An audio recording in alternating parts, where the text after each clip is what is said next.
For years he told millions of people how to survive chaos. Millions listened to him because he sounded certain in a world that no longer felt stable. He built his reputation around one powerful idea: that meaning is created through struggle, that responsibility gives life purpose, and that the only way to face darkness is to confront it directly instead of running away from it. Then, almost without warning, he disappeared. No dramatic goodbye.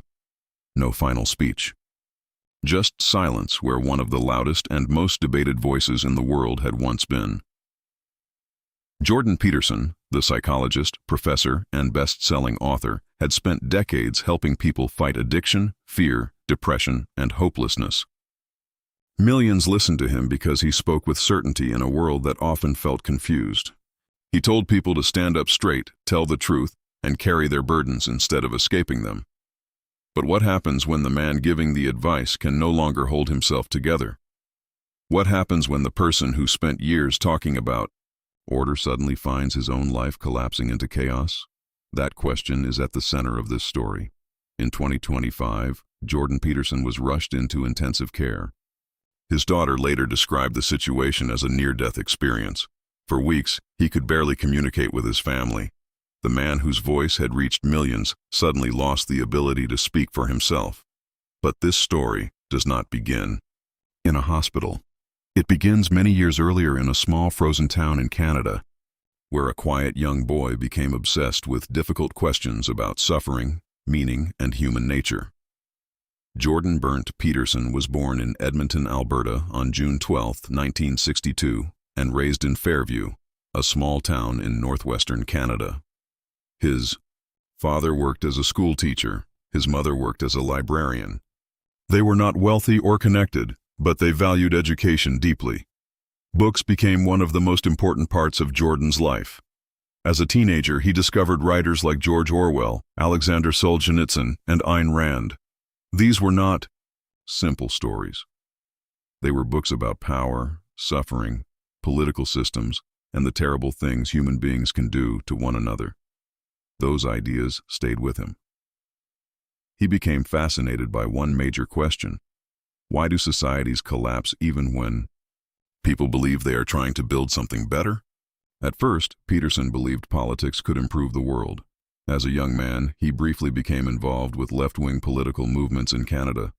But over time, he became more skeptical. The more he studied history, especially the disasters created by extreme ideologies in the 20th century, the more he began focusing on human nature itself. He attended the University of Alberta, earning degrees in political science and psychology before completing a doctorate in clinical psychology at McGill University. His research focused on addiction, personality, aggression, and belief systems. By the early 1990s, Peterson had built a strong academic reputation. He later began teaching at Harvard University, where students described him as brilliant, intense, and unforgettable. Long before the world knew his name, he was already changing lives inside classrooms. Eventually, he returned to Canada and joined the University of Toronto, balancing teaching with private clinical practice. During those years, he spent thousands of hours listening to patients describe fear, trauma, addiction, and despair. That experience shaped him deeply. He became convinced that people needed meaning in order to survive suffering. During this period, Peterson also became obsessed with mythology, religion, psychology, and the stories civilizations tell themselves to survive chaos. He spent more than a decade writing his first major book, Maps of Meaning. The book explored how human beings create order in a confusing and painful world. At first, very few people paid attention.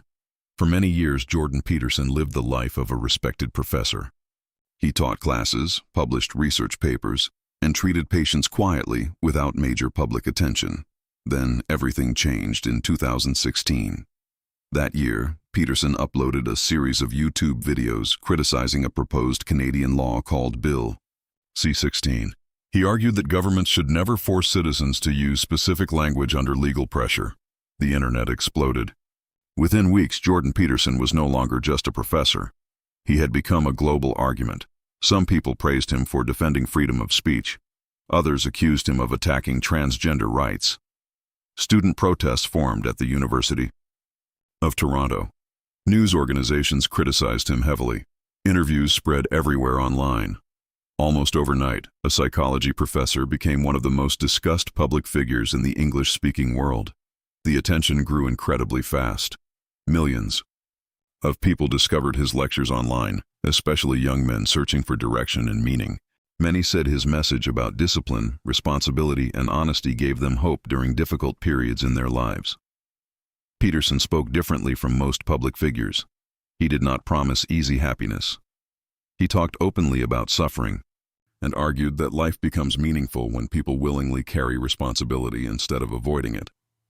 In 2018, he released 12 Rules for Life, a book that mixed psychology, philosophy, religion, and practical advice. The book became a massive international bestseller. Suddenly, Peterson was touring globally, appearing on major podcasts, debating journalists and intellectuals, and speaking in sold-out theaters around the world. But fame at that level comes with a cost most people never see. Peterson became a symbol in larger political and cultural battles.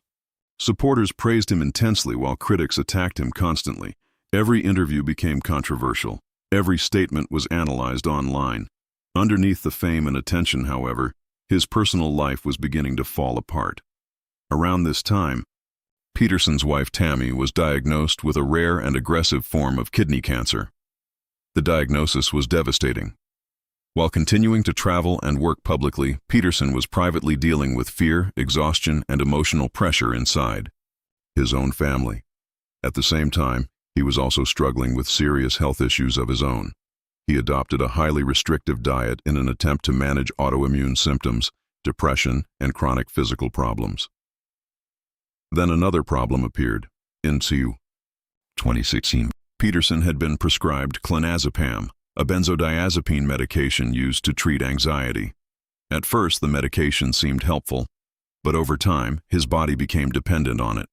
Benzodiazepine withdrawal can be extremely dangerous. Peterson later described the experience as overwhelming and terrifying. He suffered severe anxiety, insomnia, neurological problems, and physical distress. While his wife battled cancer, Peterson himself entered a medical crisis that quickly became life-threatening. In 2019, his family decided to seek treatment outside North America. They traveled to Russia, where doctors placed Peterson into a medically induced coma while attempting to manage the withdrawal process. The decision shocked the world. News headlines spread everywhere online. During treatment, Peterson also developed pneumonia in both lungs, making the situation even more dangerous. For weeks, he remained in intensive care. The man who had spent years speaking confidently on stages around the world suddenly struggled to walk and function. Normally, after Russia, the family moved him to Serbia for rehabilitation while rumors spread online about his condition. For months, he disappeared entirely from public life, and for many people, it was shocking.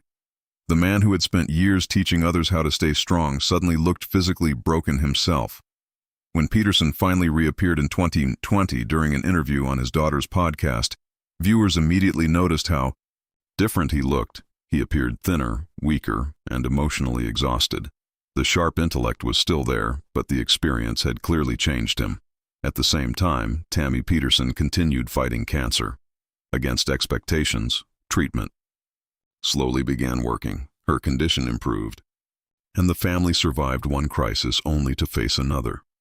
Jordan eventually returned to work, publishing Beyond Order in 2021, a sequel to his earlier bestseller.